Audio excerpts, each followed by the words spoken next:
Oh, you're talking to me. Well, hello to you too, then, stranger. Forgive me. I'm not used to people coming up to me, especially not ones this attractive. You're not from around here, are you? Otherwise, I'm sure I would have noticed you before. And, no offense, but you don't really fit in with the crowd. The folks here tend to have some unique qualities. Very much stay to themselves. And they can sense an outsider from miles away. So you best be careful.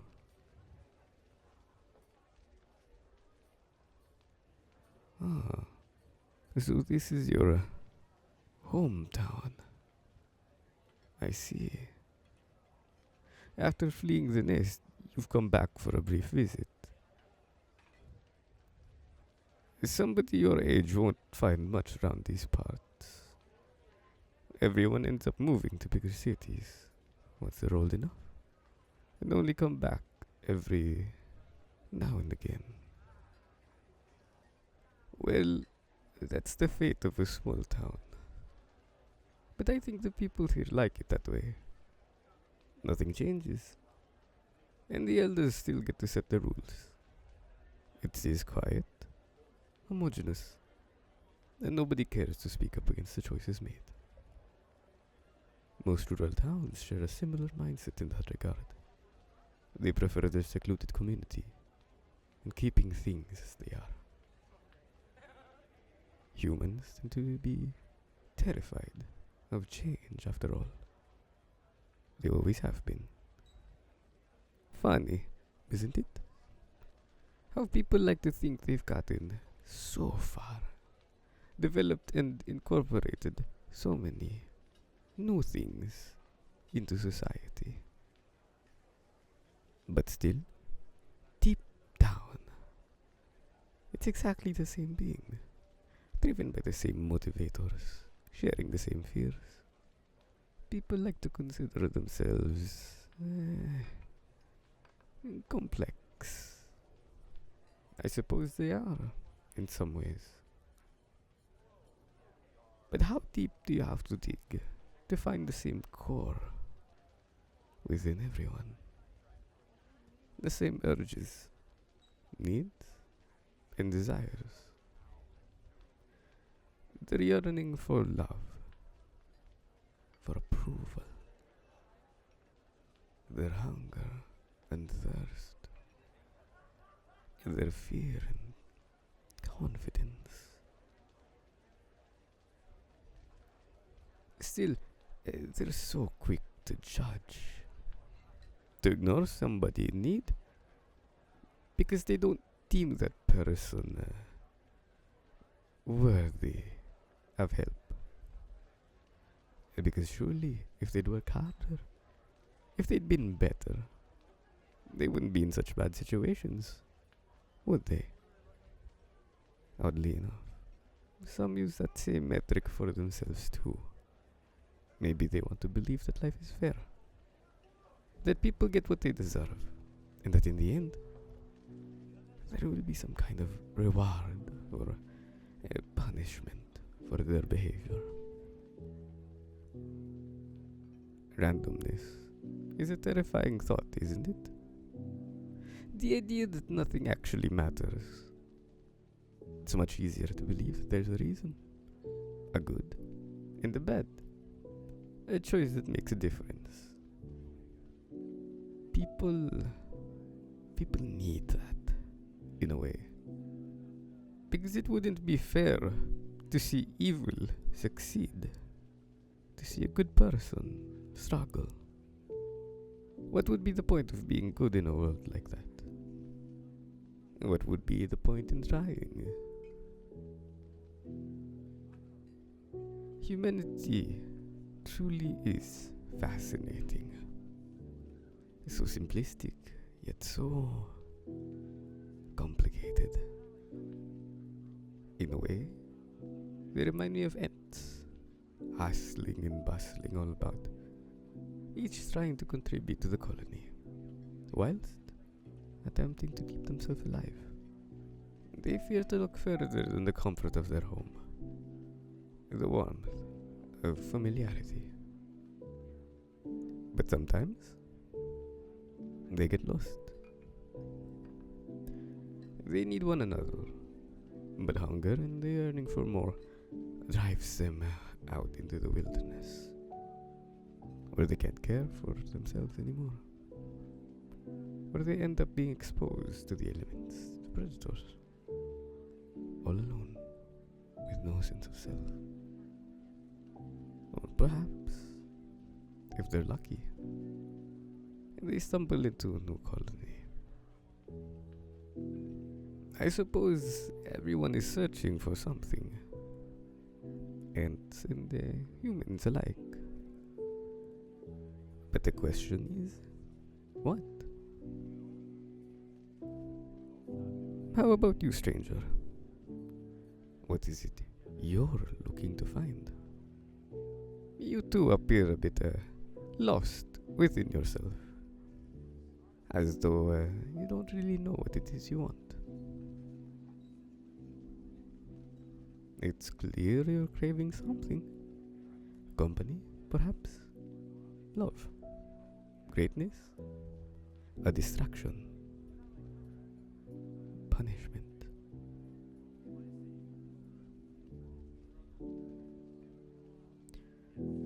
When you think about it, how many others might feel exactly the way you do? People always seem to think their struggles are unique, as though nobody would ever be able to understand them. You wouldn't believe just how many have had near identical experiences.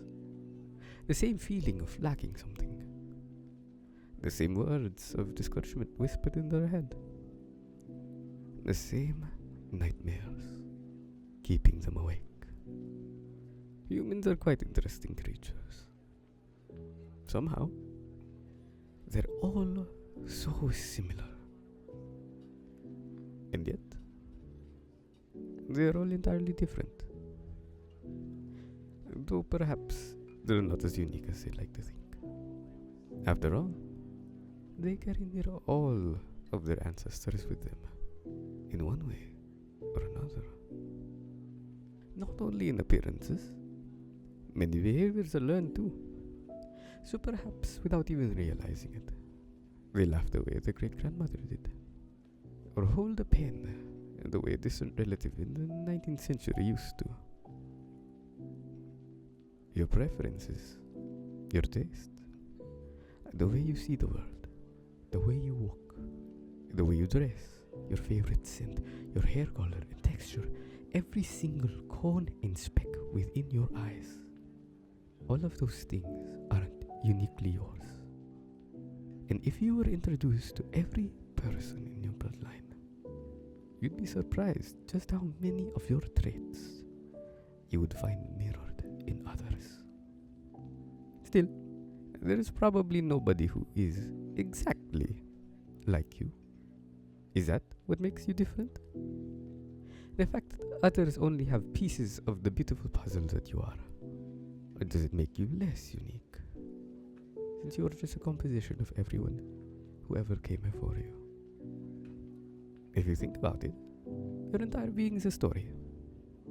A love letter to people long gone. Of perhaps a biography of pain and mistreatment. You might never know. All those memories are lost, after all. And there is no way of retrieving them. We don't have the ability to go back in time and see for ourselves. To ask those who have passed. That kind of power is not for us. And even if it was, people might only abuse it.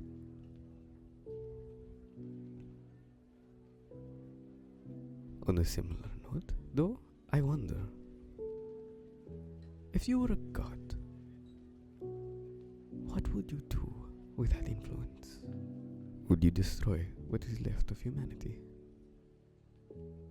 Would you try to guide them towards a better world? Or would you simply watch, study them,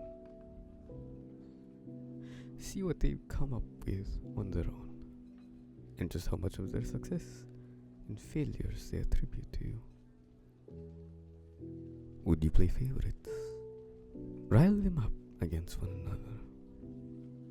Have them fight for your entertainment? Or would you end world hunger?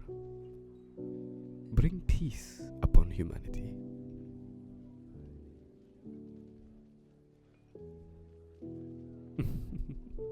A silly little hypothetical, but you'd be surprised how many different answers I've gotten. Perhaps it's something about how you grew up, or about your own desires. Maybe it's a reflection of what you believe you deserve, or how you see those around you. Your empathy, your deepest fears, your strongest emotions. Especially since you aren't partaking, merely an observer, able to influence outcomes and probabilities, give blessings, and curse those you deem unworthy. A strange thought, isn't it? An uncomfortable thing to consider. It raises the question of how much control a god would have. How much free will a person is really given. People like to think their thoughts and choices are their own, that they have control over what they do. But I suppose we may never know for sure. I'm beginning to like you, stranger. You have an honest stance that most others lack. You believe in the good in people. And maybe that's why you came to me. Because you think you can fix whatever it is you deem broken. Or perhaps my mystery caught your attention.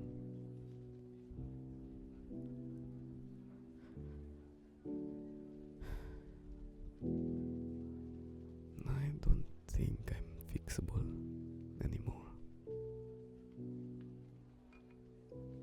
Though I have to admit, the company is nice. I tend to spend most nights alone. I have for a very long time. Always a stranger, hopping from one town to the next, never quite fitting anywhere. But I've never dared to move to a bigger city. They tend to be too much for me. Too many irritating lights. Too many irritating lights and colors and smells and noises. All of that. And I miss being able to see the night sky. The stars still give me a sense of comfort. A feeling of belonging that I've never felt anywhere.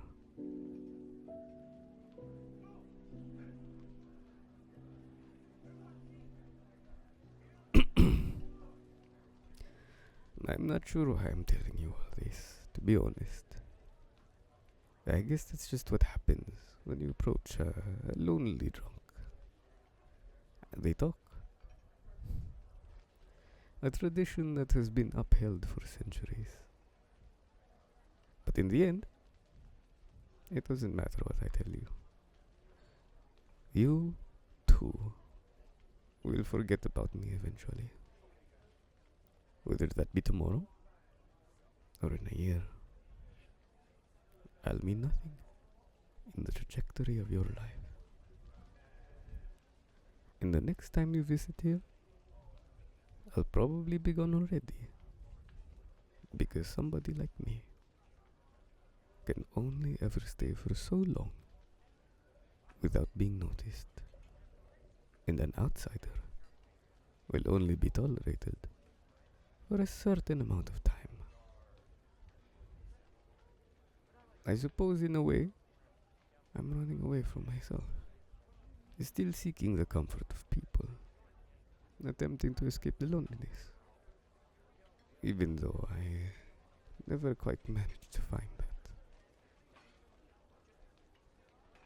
You've been the first person to talk to me in many years, and I'd like to thank you for that. I don't understand why you do it, but not many souls have your purity and curiosity. In a way, you remind me of somebody. Your presence feels vaguely familiar, like the melody of a song I'd almost forgotten. Yeah, forget I said anything. Some things are best. Some things are best left in the past. Don't you agree? You know, we're not so different, you and I guess I've become just another person. A simple being, yearning for approval, for the company of another soul, even if they don't understand. It's difficult. Yeah, but I imagine you know the feeling as well as I. In the end, even a fallen god is nothing but another human. For the most part. Enough of that though. I'd rather not take up any more of your time. You have so little. Make it count, stranger. You might just be able to do something with it.